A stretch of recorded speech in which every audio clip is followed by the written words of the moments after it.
Aking apo. Nasa bundok pero naka high heels pa. Oh. Diyos mio. Ang batang grandfather baby. Ano ba yung? Not daddy. Unsa man? Vlog na. Oh, pwede naman mag-vlog be kay na amang ko.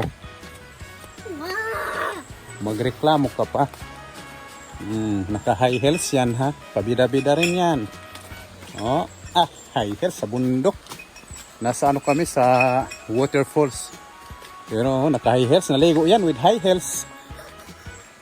Pabida-bidang apo. Nyo, 20 ang hahaba. With high heels no. Oh, wow. Sana all. Samantala ang 20 ng lolo niya parang 20 ng pato. Ang ganda.